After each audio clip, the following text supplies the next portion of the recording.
If you're loving the Bible Brief, will you take just a moment to leave us a review on Apple Podcasts or Spotify? We're having hundreds of people every week try out the show, and we want you to help even more discover the Bible Brief. Potential listeners depend upon your reviews to learn why they should listen. So will you do us a favor? Leave us a review on Apple Podcasts or on Spotify. Join the cause to help the world learn the life-changing story and message of the Bible.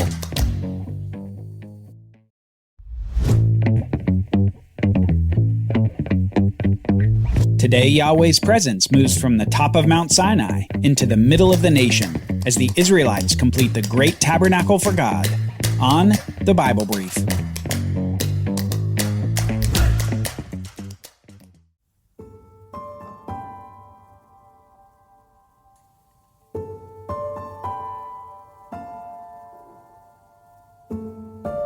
Something is being built at the bottom of Mount Sinai. And it's not another golden calf. This is bigger, much bigger, and it requires much more skill to make. It's beginning to look like a structure of sorts. You might call it a tent, but not like the other tents in the camp of Israel. To build this tent, blue, purple, and red yarns are required. Quality woods like acacia are being sought, and metals like gold, silver, and bronze are needed. Fine linens are being made. Ram and goat skins are being prepared.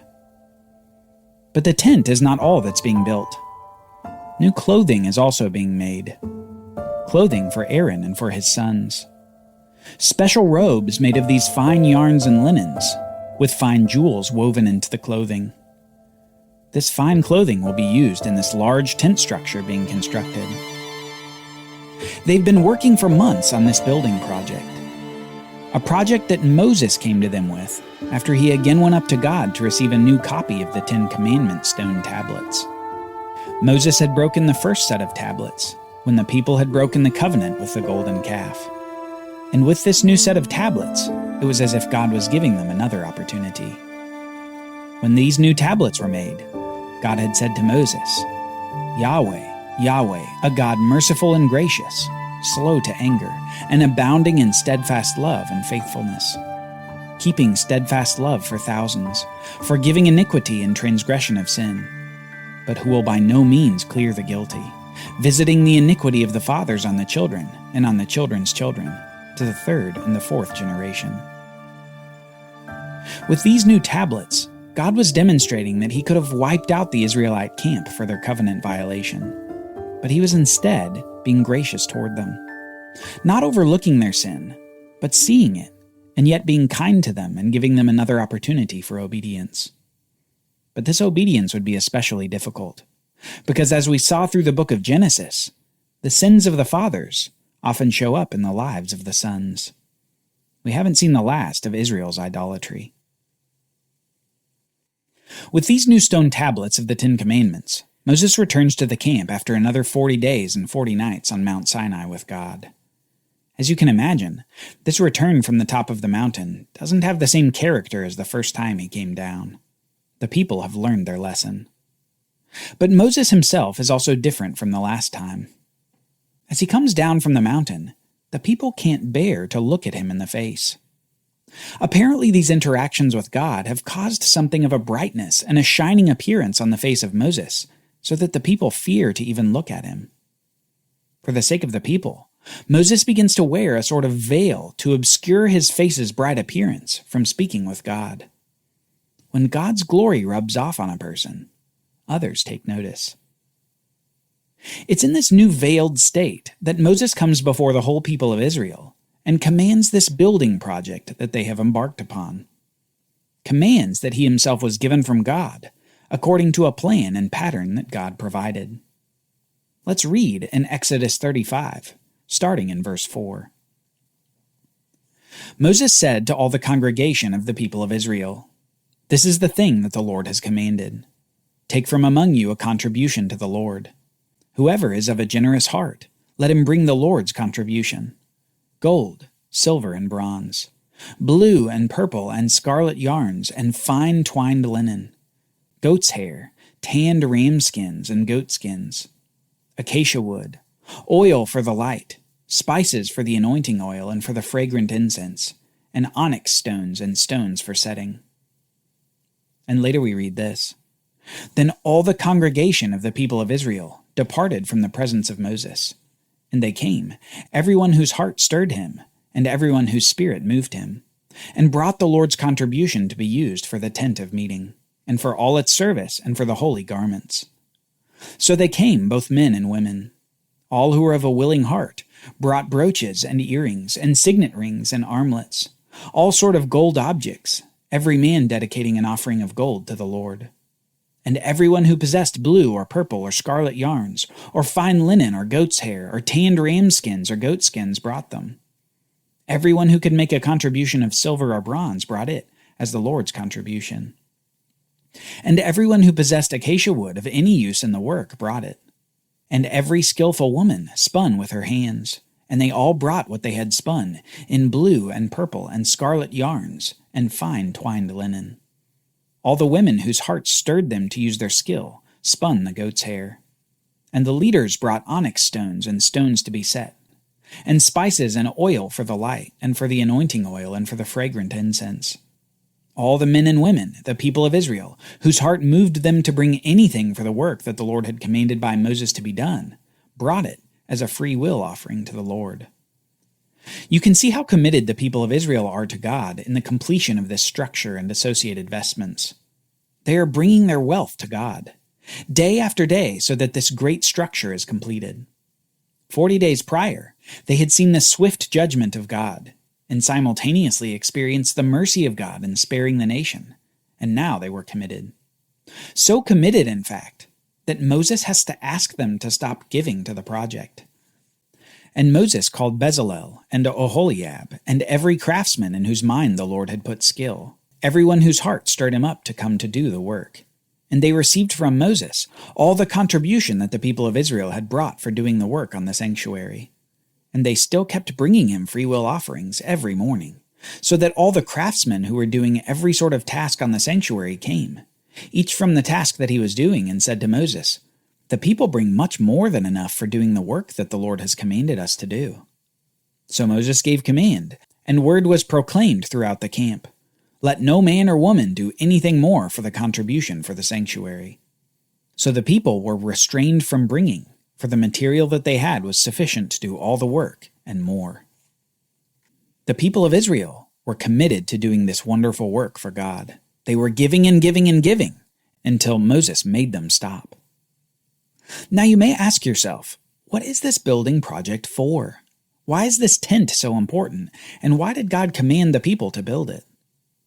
Well, God says it like this to Moses in Exodus chapter 29, verse 43 and following.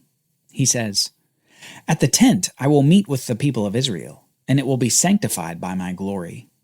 I will make holy the tent of meeting and the altar. Aaron also and his sons I will set apart to serve me as priests.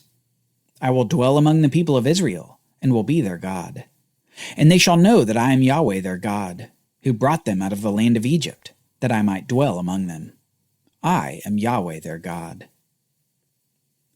God commands this tent construction so that he may dwell among his people, the people that he brought out of Egypt, and the people that he will bring into the promised land of Canaan. This tent is to be the place where he will dwell, not on a mountain above them, but in a tent in the midst of them. What's interesting about this tent is that it contains incredible reminders of the very beginning of the Bible. One noted Old Testament scholar observes these things. Just as the creation of the world in Genesis 1 contains 7 acts of God where we read, "And God said," before the creation of new things, so here in the instructions for this tent, each of the 7 acts of instruction is preceded by the words, "And Yahweh said." It's as if God is doing a sort of miniature new creation here with the tent. But that's not all, because this tent of meeting has a center to it that comes to be called the Holy of Holies. And this Holy of Holies comes to reflect the Garden of Eden in the midst of the grand creation that God had made. In this small room of the tent, gold is prominent, and precious stones are utilized, both descriptors of the garden in Genesis chapter 2. But notably, The exclusive place of God's presence in this room is symbolically guarded by 2 gold cherubim. Angels just like the ones that guarded the tree of life in the garden after the sin of Adam and Eve. God is doing something special with this tent. While he will use it to dwell in the midst of his people, he also uses it as a picture of separation from the people. Not just anyone could enter this tent. In fact, entrance to the tent was extremely exclusive. An entrance into the Holy of Holies required blood, demonstrating the need for atonement covering for anyone who would approach God's presence. God will be in the midst of the people, but he will be set apart from the people nonetheless. This tent would provide a picture of God's graceful presence, while simultaneously showing his utter holiness, requiring perfection to approach him. Now there in the Holy of Holies was also the most important piece of equipment in the entire structure. There was a chest of sorts called the Ark of the Covenant. It was a wooden chest overlaid with gold, in which the tablets of the 10 Commandments would rest, a constant reminder of the holiness of God and his laws he'd given to the people of Israel. Just on top of this ark, between those 2 cherubim, was the place where God would dwell. Within the tent, behind the layers of curtains, in this room, God was there, in a symbolic garden. The life and joy of the garden was where God was, but no one could stay there. No one was qualified to stay there with God. This is the lesson of the tabernacle tent. A lesson taught to every Israelite who looked upon the tent, but couldn't enter it because of their sin. After months of preparation and building, and sewing and fashioning, this tabernacle was completed. The tent was finished, and the people brought their work to Moses. Let's read in Exodus 39, starting in verse 33. They brought the tabernacle to Moses, the tent and all its utensils, its hooks, its frames, its bars, its pillars, and its bases, the covering of tanned ram skins and goat skins, and the veil of the screen, the ark of the covenant with its poles and the mercy seat, the table with all its utensils and the bread of the presence, the lampstand of pure gold, and its lamps with the lamp set and all its utensils, and oil for the light, the golden altar and the anointing oil, and the fragrant incense, and the screen for the entrance of the tent, the bronze altar and its grating of bronze, its poles and all its utensils, the basin and its stand, the hangings of the court, its pillars and its bases, and the screen for the gate of the court, its cords and its pegs, and all the utensils for the service of the tabernacle, for the tent of meeting, the finely worked garments for ministering in the holy place, the holy garments for Aaron the priest, and the garments of his sons for their service as priests. According to all that the Lord had commanded Moses, so the people of Israel had done all the work. And Moses saw all the work, and behold, they had done it, as the Lord had commanded, so they had done it. Then Moses blessed them. Everything had been prepared. All was ready and set up, and just as God blessed creation on the 7th day after all was complete, so here, Moses blesses all the work done according to the commandment of Yahweh.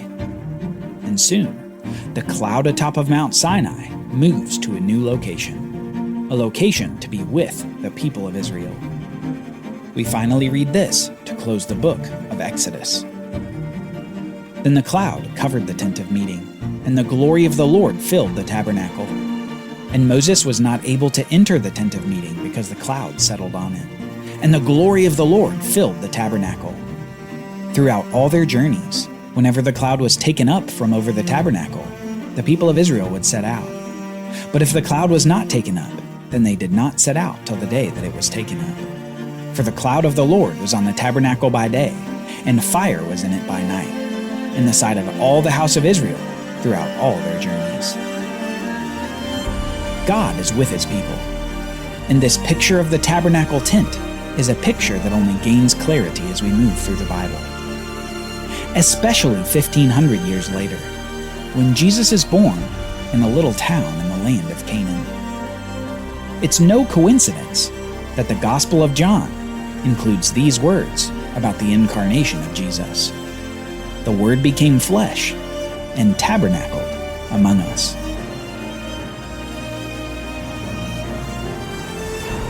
Join us next time as we explore how Jesus relates to this tabernacle in the camp of the Israelites. We'll answer the question, how is the tent of Jesus better than the tent of Israel?